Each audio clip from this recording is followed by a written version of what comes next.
I've lived in many countries and mixed with many men. I've shared the days of sunshine, gone with them in the rain. The fireside evening said we were brothers. The fireside evening said we were brothers. A soldier I saw weeping beside a dying friend. My officers had said I must hate him till the end. But seeing his grief I knew we were brothers. But seeing his grief I knew we were brothers. A man sat on a doorstep to see the children play. The gentle way he smiled there would charm your fears away. A stranger he, but love made us brothers. A stranger he, but love made us brothers. One day I climbed a mountain with friends of other lands. The words we used were different, but joy one understands. Our gladness in God's world made us brothers. Our gladness in God's world made us brothers. Though words and customs vary like waves upon the sea, one life beneath the surface binds everyone to me. Who knows the truth knows all men as brothers. Who knows the truth knows all men as brothers. Then brothers, why endeavor to set ourselves apart? The fences we've been building squeeze tight upon our hearts. Come sing the truth that all men are brothers. Come sing the truth that all men are brothers.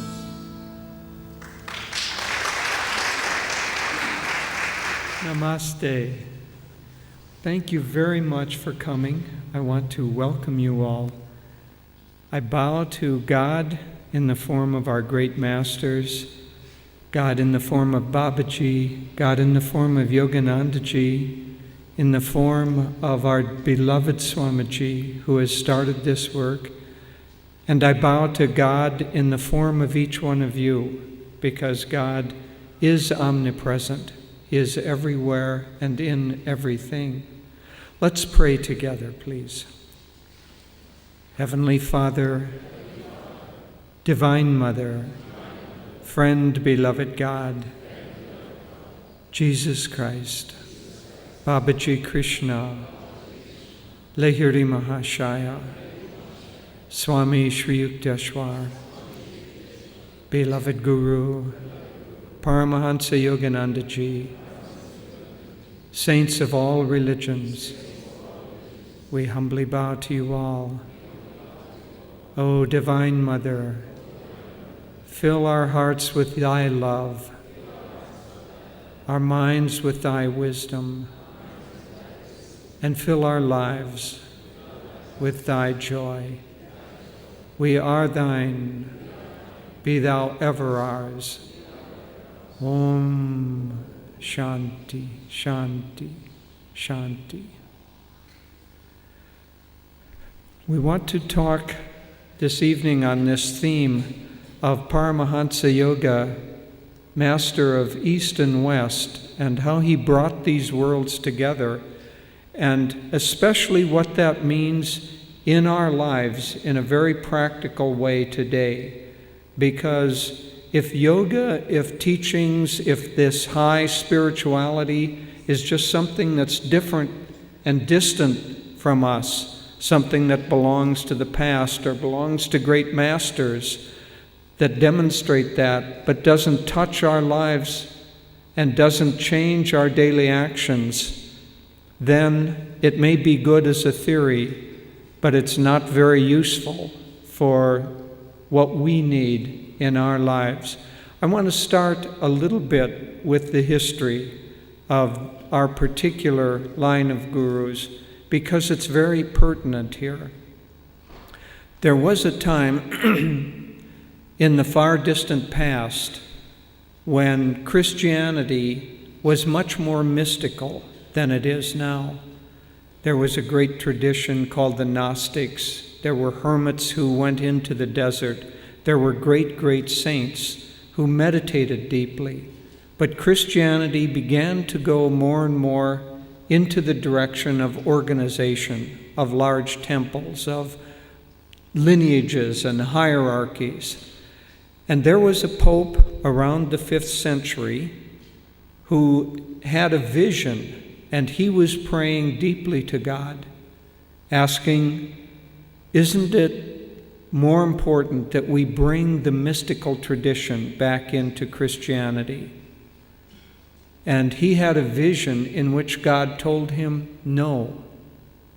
It is better for Christianity to develop an organizational power and structure and bring that power and structure to the West. And some centuries in the future, it will be time to bring together a mystical tradition and a practical organizational tradition. Now, that happened many centuries in the past, and it had, one could say, nothing to do with our lineage and nothing to do perhaps with India. But, my friends, it had a great deal to do with our lineage and a great deal to do with both India and America. Because Yoganandaji tells us that there was a time, he doesn't tell us when, but he tells us that there was a time when Jesus appeared to the great master Babaji in the Himalayas. And he said to Babaji that now the time has come for the mystical tradition of intercommunion to be reintroduced into the West. This all has to do with a great change of ages. There's a great cycle of yugas. Just as there is a clock that runs around 24 hours, there is a cycle of ages that run around 24,000 years. And it goes from high consciousness gradually down to lower and lower consciousness until at the very bottom is about 500. That's the darkest time of man's consciousness, of his understanding.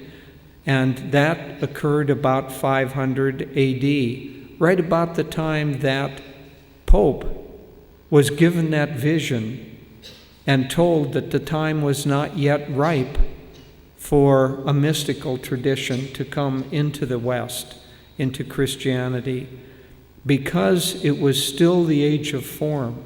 It was still the age of hierarchy and structure. Man's consciousness was so low that it wasn't ready to understand anything deeper.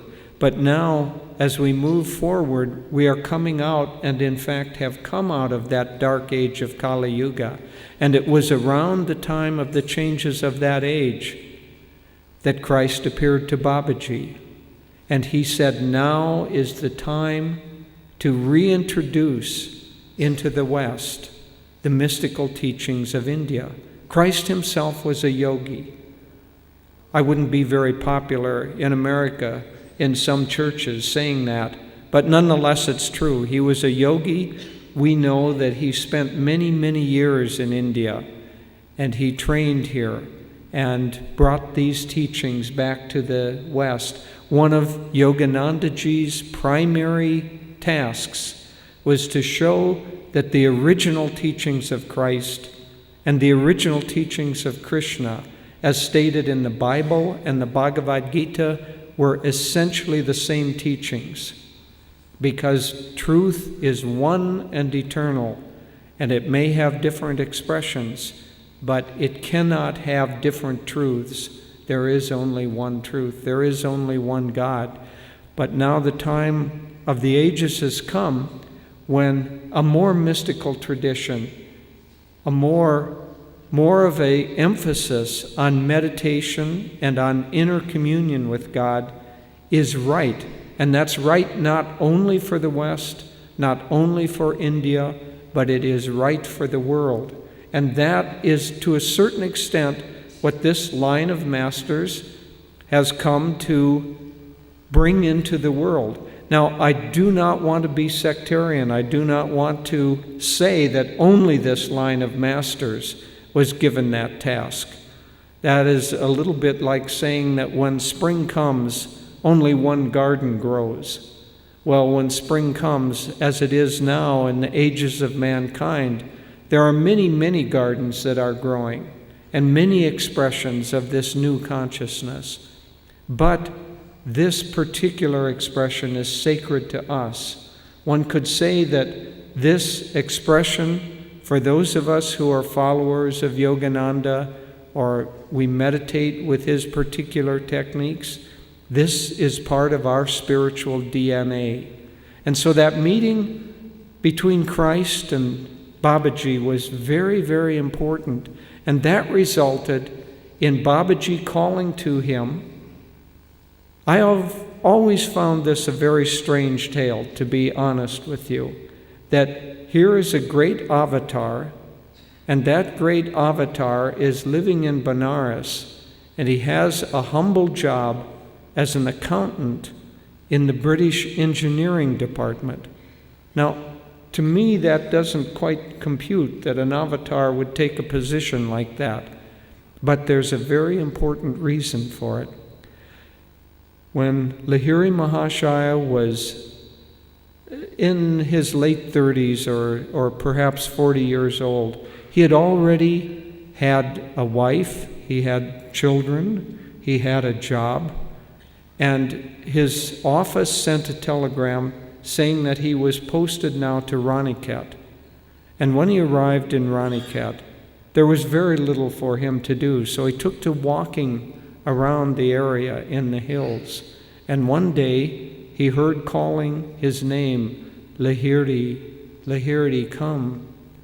And he climbed up Drongiri Mountain. This was in the fall of 1861. He climbed up and he found there a young man who now we know as Babaji, but he didn't know who it was. And this young man said, Lahiri, don't you remember me? And he said, no. Who are you? And then he said, it's beginning to get late. I have to get back to the office. And this young man said, the office was made in English. The office was made for you, not you for the office. Paraphrasing something that Christ had said in the Bible. And then he tapped Lahiri on the chest, and Lahiri remembered his past life in that cave with that bowl, that asan, and he remembered who that young man was. It was Babaji.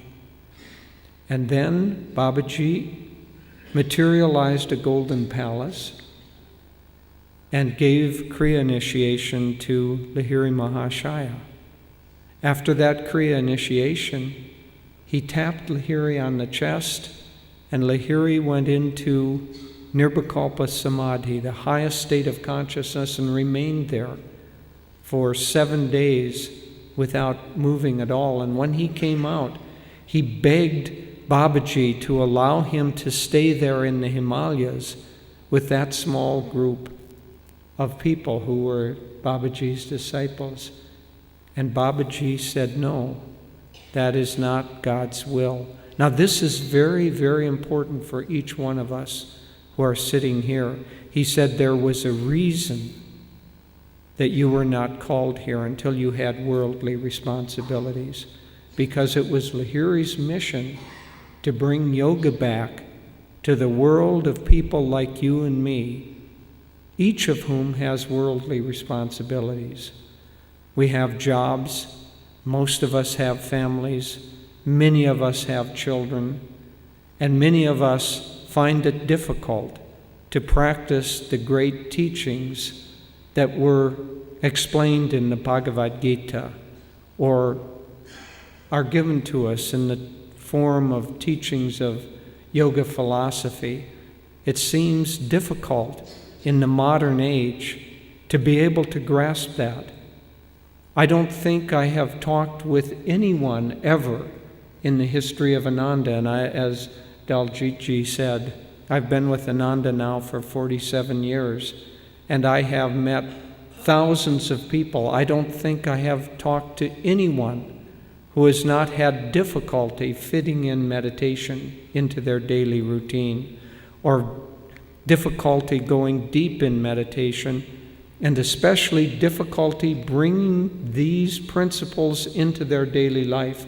And that's more what I want to talk about, but let me continue a little bit with the history. So Lahiri was sent back by Babaji to resume his job, to resume his responsibilities, and to give out these teachings. And one of his disciples was Paramahansa Yogananda's father and his mother. Another was Sri Yukteswar, who became Yogananda's guru.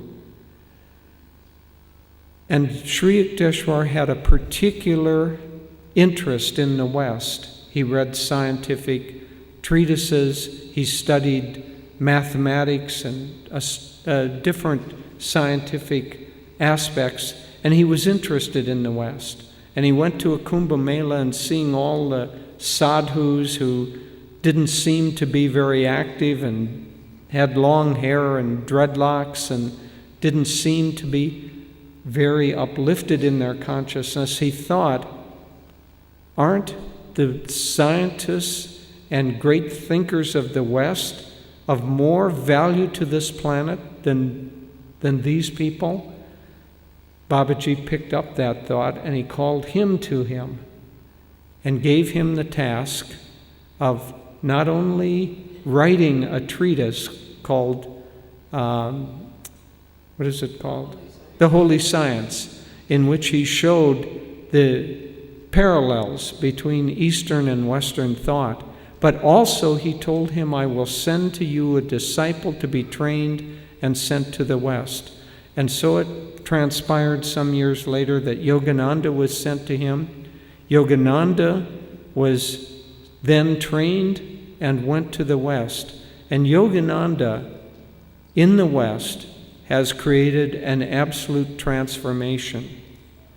His book is an autobiography of a yogi, is the most popular spiritual autobiography ever written. As recently as 7 or 8 years ago, it was the #1 bestseller of nonfiction books in Italy. This is over 50 years after its passing. We have a friend who has written a book about the movement of Vedic thought into America. He said that there is not a single teacher of New Age thought or New Age spirituality teaching in the West who has not read and been influenced by that book. It has lit fires in the minds of millions of people in the West. And now, for us, the person that was most important, that it lit a fire in his mind, is Swami Kriyananda, who was a young man, met Master, was trained by him, and given a life mission which has resulted in the creation of the Ananda communities and the Ananda movement around the world. But I want to come back to that idea of Lahiri having worldly responsibilities before he was brought to Babaji, before he was spiritually awakened once again in this life, and then sent back to resume those worldly responsibilities. Because in this change of ages, from Kali Yuga to Dwapara Yuga, there is a change of how we must approach spirituality. There are several things that are very important. One is that in this new age, form is becoming less and less important and less viable. It's as if, imagine an image where someone takes water from a very pure lake and he pours that water into a container, and that container is in the winter time, and so that water turns into ice. And then different ones of those blocks of ice are given to different people, different artists, and one artist carves a statue of Jesus out of the ice. Another carves a statue of Krishna, another Shiva, another Vishnu, another Buddha, another some carving representing Islam, and so on. And you have all of these forms, and they're able, because the temperature is low, there's not much energy in terms of temperature in the wintertime, and those blocks of ice can stay in that form. And so, after a little time transpires, those artists begin arguing about which block of ice is best, and each of them thinks, mine is the most beautiful. But more than that, my image of Vishnu is more important than your image of Shiva, and fights begin to break out. And as long as those blocks of ice can be moved around and separated, it seems like at least there's the viability of arguing. But now we have moved out of winter, out of the winter of Kali Yuga, and we are moving into the spring of Dwapara Yuga. And those blocks of ice are beginning to melt. And when the water from that melts and begins to pool together, it's very hard to separate that and say, my water is better than your water. My water is more pure than your water. It's all from the same source, and that's what's happening in the world. Now, we still have some blocks of ice, and the people who are attached to their particular block of ice are getting very worried right now.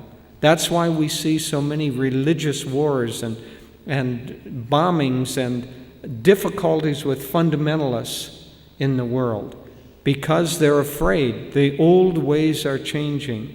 Their old ways are changing, and that fear produces in them a reaction. But that reaction is going to pass, and one of the reasons it's going to pass is that the world is becoming more and more enlightened, and will become more and more enlightened. As the years and decades roll on, we will begin to see that people, and this movement has already started, that people will begin to say, all religions are fundamentally the same. It doesn't matter if you're of one religion or another. We had a story, there's a very fundamentalist preacher in America, a Christian preacher, and all his life, his name is Billy Graham. He's very popular, has been the teacher to many, many presidents, the spiritual advisor.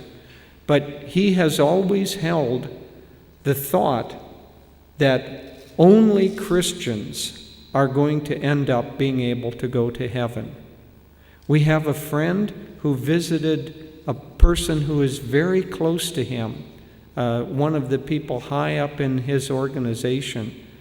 And this man told our friend, a member of Ananda, that he had just recently had a conversation with Billy Graham. And Billy Graham told him, you know, the more I see this world, the more I think that everybody who is doing good and loves God is going to get into heaven. Now that's a sea change for that man. And that sea change is beginning to go around the world. And so the world is beginning to change, and Yoganandaji and this line is part of that change. one of his chief missions was to show that the Bible and the Gita in their original forms and original understanding are one and the same religion. And that is going to happen increasingly. So there's a movement of breaking down borders, breaking down form, breaking down separation. That's also happening politically, geopolitically. 50 years ago, the different countries in Europe were fighting each other. They were sending planes with bombs. In our center in Assisi, we have a building there that has bullet holes in it from World War II.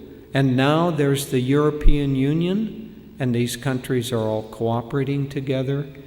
In Ananda Assisi, there are people from about 15 different countries living together as brothers and sisters. They don't even think of the separation of political borders. And so that change is happening. Yogananda predicted first there will be a United States, just as there was a United States of America. He said first there will be a United States of Europe, then there will be a United States of Asia, and ultimately there will be a United States of the world. Wouldn't that be nice?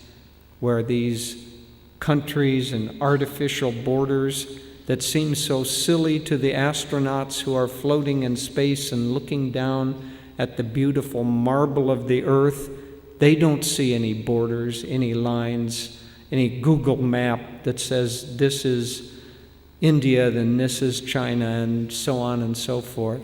All they see is one beautiful globe inhabited by humanity, and that change is coming because separation and form is beginning to dissolve.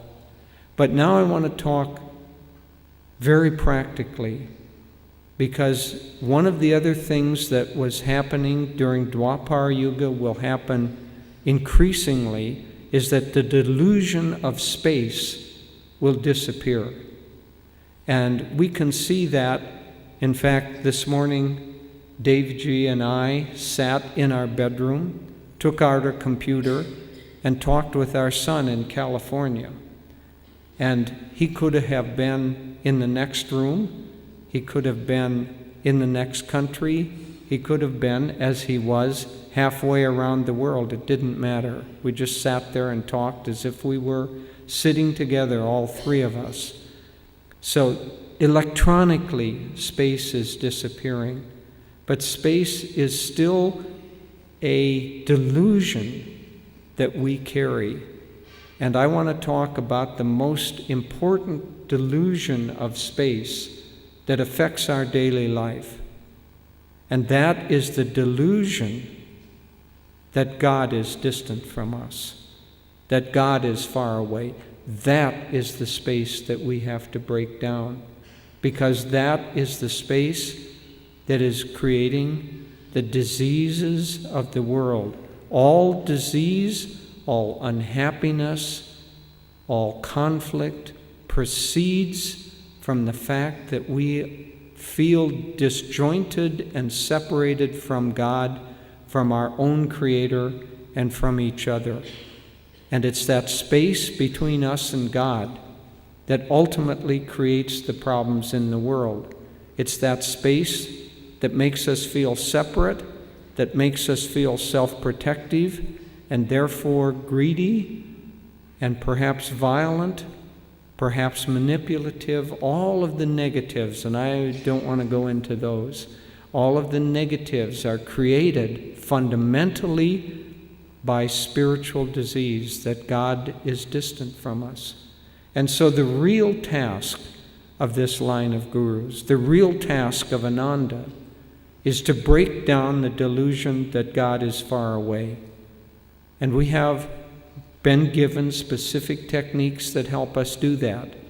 One of the techniques is Kriya Yoga, but primarily the technique is meditation, because when we still the mind, and the mind becomes less and less restless, and we begin to feel not what is outside of us, but what is inside of us. Then we find that what is inside of us is innately holy. What is inside of us is joy and peace and love and light and wisdom, innately spiritual, innately holy qualities. And through meditation, when we begin to feel those qualities, then our task becomes bringing those qualities into our daily life. And that is why Babaji sent Lahiri back into the marketplace, back into the hustle and bustle and noise and pollution of Benares, because he wanted him to begin to demonstrate for everyone that God is not separate, that God is in our jobs, God is in our family, God is in our life as we lead it. And it's that we have to work on, each of us, in our own way. And so first of all, if we want to integrate the world, we have to begin to integrate our own minds, our own consciousness, our own emotions. And that's what meditation does. Meditation, now we have scientific evidence that meditation changes both the structure and the functioning of our brain. Over almost 80 years ago, Yoganandaji said that meditation changes the cells of your brain. People then thought he was probably speaking poetically, some vague image. But now we have scientific evidence that that is absolutely true. People who meditate are happier, they're calmer, their immune system works better, they are able to maintain a sense of peace and joy where they go. And so if we want to bring God close, let's begin by the practice of meditation, which is the primary practice that we teach through Ananda. But it's not enough to meditate in the morning and then get up and dust off our hands and go out and behave in a way that is disintegrative in the rest of our life. If we're meditating in the morning and we feel peace, then our job is to go out and bring that peace into the way that we address our husband or our wife or our children. Because if we can't hold on to the peace, as Yogananda's chief woman disciple said, our religion is tested in the cold light of day. If our spirituality cannot maintain itself strong enough to be able to change the way we relate to our husband and our wife and our children, then we have to re-examine that spirituality. And so meditation has to be combined with changes in the way we live, with changes in our behavior. One of the activities that we're going to do in just a little while is that we're going to have a book launch. And I have written a book called 30-Day Essentials for Career. And in that 30-Day Essentials for Career, I take one of these qualities or attitudes, the kind of qualities and attitudes that come from contact with God and contact with our own higher self, and I give a short description of an attitude that we can bring into our daily life. And then I give a little practical piece of advice. I call it, try this. Just try this today. And there's one for each day of the month, 30-Day Essentials.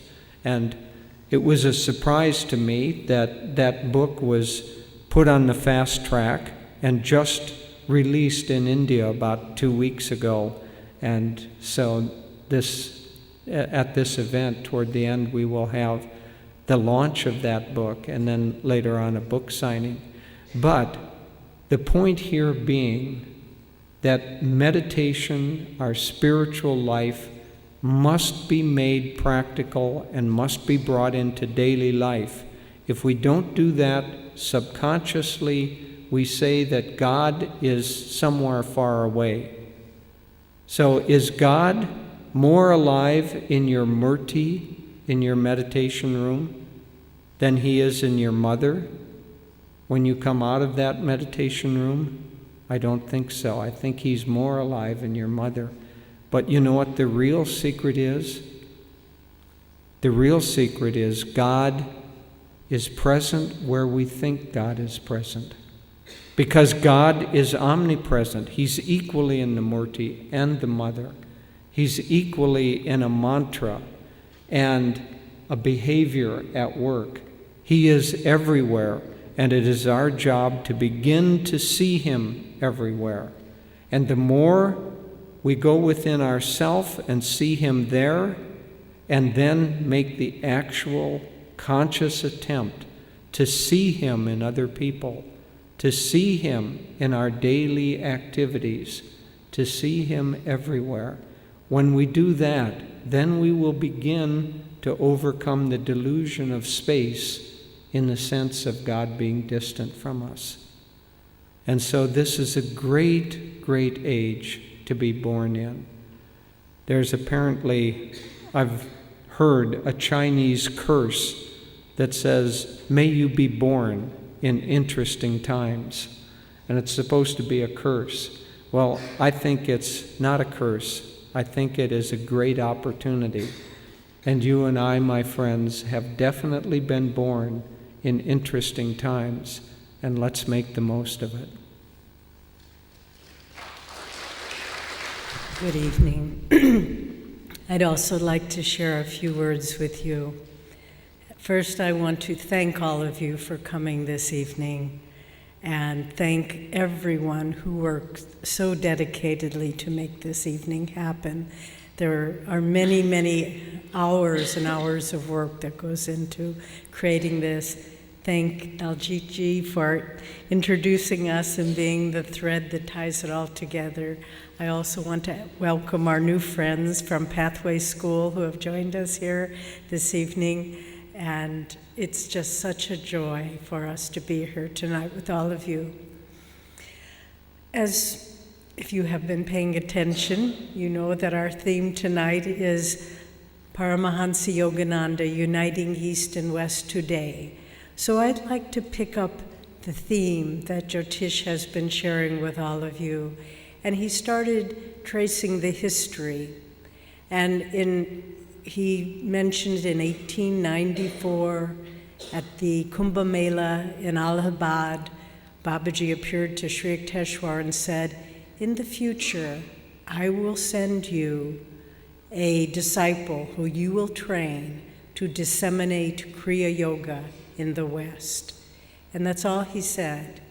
And then a quarter of a century later, there was a young disciple, Swami Yoganandaji at the time, who had been trained rigorously by his guru, Swami Sri Yukteswar. And Yoganandaji, he was a young man. We go now to 1920. He had started a school in Ranchi, and he was meditating one morning, and he had a vision, and he saw a panorama of Western faces, and he said, "Americans, surely these are Americans." And he felt the unawakened saintly souls of Westerners calling him. Of course, as we know from the history that Jyotish outlined, this was predestined long ago, before that vision happened. And before very long, by seemingly miraculous and unrelated events, Yogananda received an invitation to come to the West to speak at a conference of religious liberals. And he had some trepidation, one can imagine. He spoke no English, he'd never been to the West, he'd lived in ashrams and been trained in the deep Vedic truths of India, and to go to the land of materialism, to go to America, it was not something he would have chosen. But he prayed. He had a ticket. He was in Calcutta. He had a ticket on a steamer ship to go from Calcutta to Boston. And he prayed with great fervor, please, Lord, please, Divine Mother, let me feel your blessings on this undertaking. And he said, I prayed until my brain reached such an intensity I thought it would burst. Yoganandaji tells us in Autobiography of a Yogi. And at that moment, there was a knock on his door in 4 Gorpur Road in Calcutta. And he opened the door, and there was Babaji. And Babaji said, you are the one that I foretold I would send to Sri Yukteswar to bring the teachings of Kriya Yoga to the West. Go now, you have the blessings. Disseminate these truths, uniting East and West. And then on the eve of his departure, in the beautiful Guru-disciple tradition, Yoganandaji went to Sri Yukteswar, bowed at his feet, and Sri Yukteswar said to him, my child, my Chela, he said, have no fear. All doors are open for you now. He said, forget that you were born a Hindu, but don't become an American. He said, seek out and incorporate within yourself the best of all people and spread these teachings. And that is exactly what Yogananda did for the next 32 years until his passing in America. He incorporated within himself the best of the East and the West. He himself became that synthesis. And from that integrated consciousness, a wealth of teaching and behaviors and guidance poured forth, and commentaries on the scriptures of East and West, like a fountain of divine consciousness, poured forth from him through that destined integration within himself.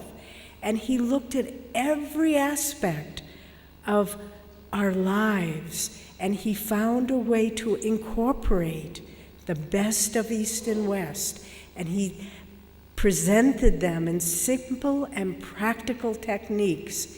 He addressed the subject of our health and our well-being, and he said his unique contribution to the science of yoga was the energization exercises by which we are able to, through the agency of our will, recharge our body with prana and use that prana for healing, for rejuvenation, for recharging.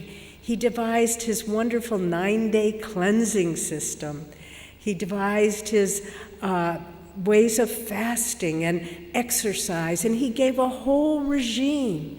If that's all we did was follow his techniques for health and healing, it would be a very great advantage in our life. But that was just the beginning. You know, just an aside, we have 2 good friends who live in Pune, and they have a little son, Shivam, who's 5 years old, and he's going to Waldorf school there. It's based on Rudolf Steiner's teachings. And recently, his class went to another school where there was a big athletic track, and this little 5-year-old boy started running around the track. And he ran and ran and ran, and after a while, he said, well, that's enough.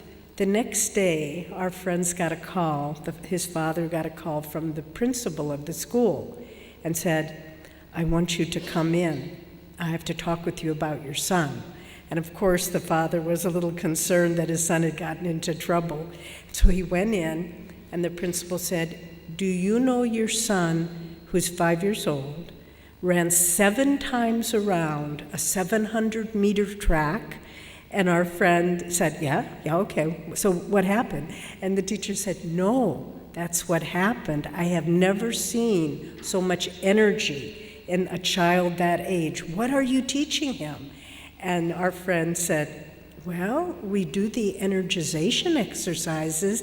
And the teacher said, we must learn these. I want to teach them to all my students in my school. This is a true story. So these things, the synthesis of East and West, another area that Yogananda developed with tremendous benefit. Remember, we said he had started a school in Ranchi, and he wanted it to be a well-rounded curriculum. In India, you have the wonderful tradition of spiritual training, of the gurukuls.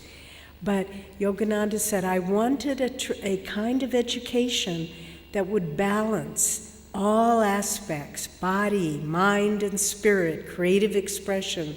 And so he started this school in Ranchi. After he came to the West, he didn't have time to further this, but his great disciple, Swami Kriyanandaji, took up this banner, and he started a system of education called How to Live Schools. They're incorporated in many, many areas of America now, giving this well-rounded education that develops the integrated nature of the young child. And you may think, well, I'm not so sure about that. I've heard about those sort of schools, but how well do they score on tests? Well, at our school at Ananda Village, the high school students recently were tested in national exams, and they scored in the 98th percentile nationwide, as well as excelling in music and art and civic leadership. And so this form of education, Yogananda said, bringing together the energy and the practicality of the West with the spiritual education of the East. This is the way to form an ideal form of education. And Yogananda applied, looking at the world and the West around him, he said, these people have a lot of energy. He said, I love the spirit of America. It's, if anybody can do it, I can do it. And he said, this is the kind of energy that's needed to find God, but the energy needed to find God is the same as the energy that's needed to be successful in business. And so he wrote a whole body of literature, a wonderful book called Laws of Success. We have a book that we publish, I believe, here in India, maybe it's not out yet, called The Wisdom of Yogananda series, and it's the secrets of success and happiness. And Yogananda taught by the use of yogic concentration, focused willpower, we can achieve success in anything we set our mind to do. And Swami Kriyananda was a living example of that. His guru told him to write books. Using the power of concentration, he wrote 150 books. His guru told him to lecture. Using energy and dynamic will, he gave uncounted lectures, tens of thousands of lectures all over the world. But we shouldn't just say, oh, well, he was an extraordinary man. Yogananda came to show us that success is not random. We are not victims of our fate, of our upbringing, but that we can find success in our lives by applying these principles. Very simple: concentration, dedication, focus. Yogananda was very good friends in America in the early 1930s with some of the great captains of industry, Henry Ford, and he went to Detroit and visited him. And Yogananda tells us that it was actually he himself who gave Henry Ford the idea to put the gear shift on the steering wheel before it had just been on the floor. That was Yogananda's idea. Something as simple and practical as that. But he was trying to show us that success is not separate from a spiritual life. His most advanced disciple, Rajarsi Janakananda, was a self-made millionaire and a great yogi who experienced deep states, the deepest states of samadhi. So success in the world around us. Yogananda also looked at using a vision and integrating East and Western values. He looked at the family life and around him. And he looked at the life in America and he said, it's rather closed. He used the expression, us four and no more, meaning closed unit and not thinking of others. And so he, thinking about the more extended family in India, thinking about the beautiful villages in India where people help each other, at least in the past this was true, he came up with the ideal of world brotherhood colonies, which would be an extended family, which would show that life is much more fulfilling when we don't just think about taking care of our own, but when we think about our neighbors equally as ourselves. And my husband and I, Jyotish and I, have had the great blessing of living in Ananda World Brotherhood community in America, in California, since its beginning in 1968 and 69. And I have seen a way of life there that one assumes is not possible in this world. A few years ago, a very fine Swami from Rishikesh came to visit us, Swami Shankarananda, and we were showing him around, and he said, you can't say that Ananda is like an Indian village. Ananda is like an ancient Vedic village where high principles and concern for others and the search for God are the first and foremost.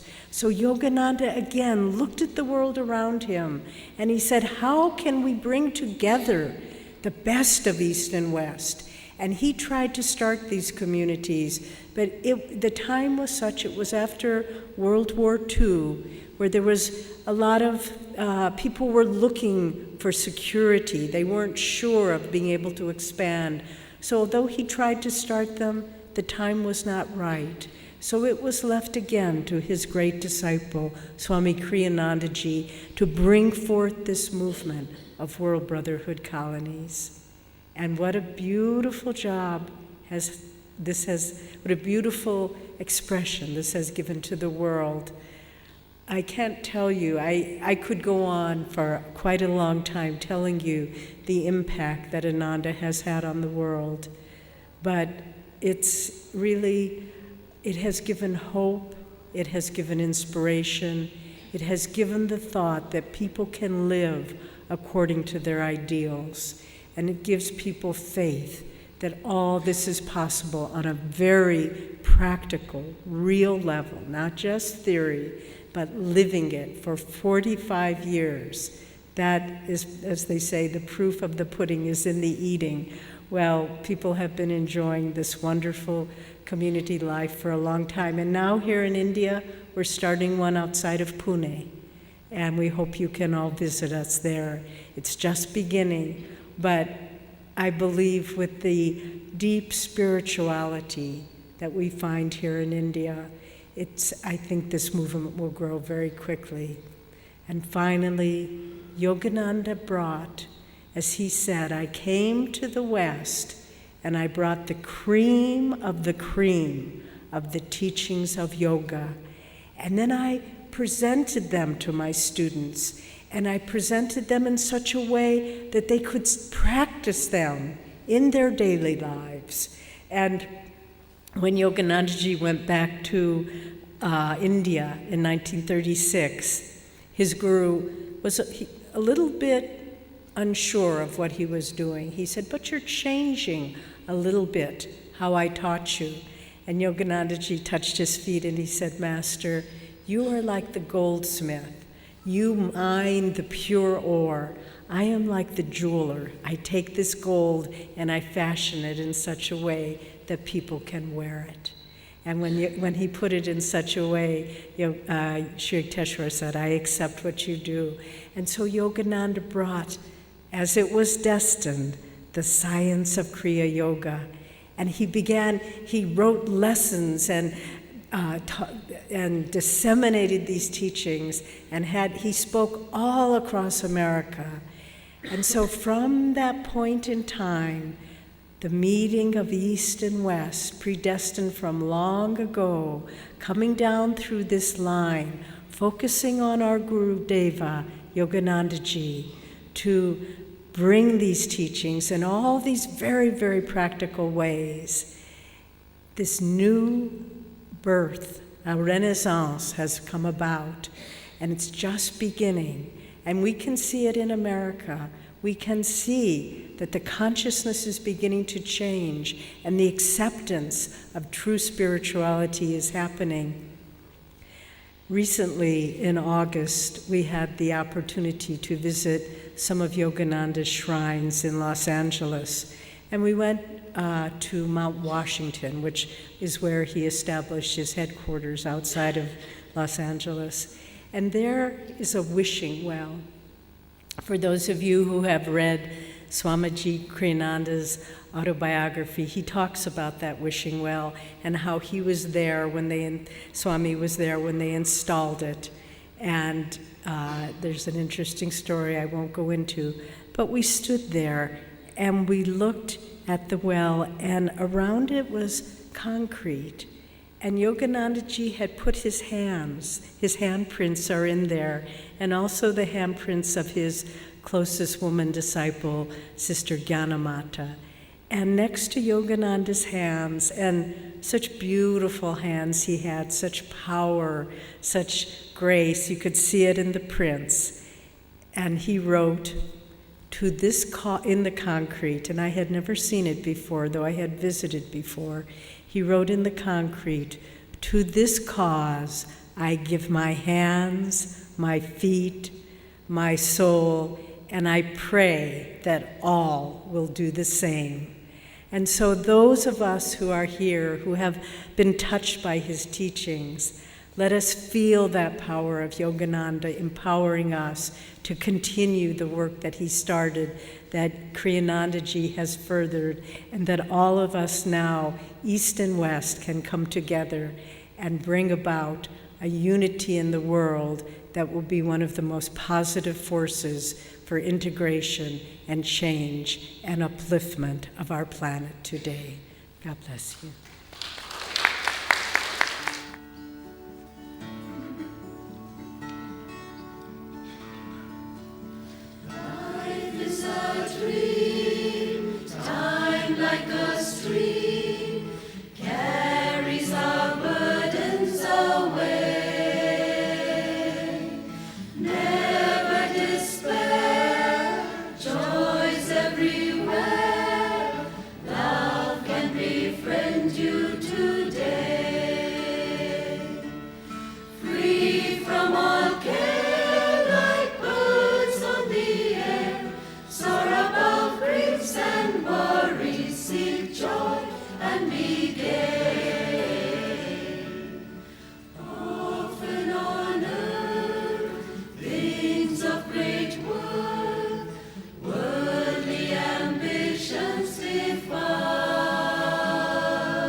And me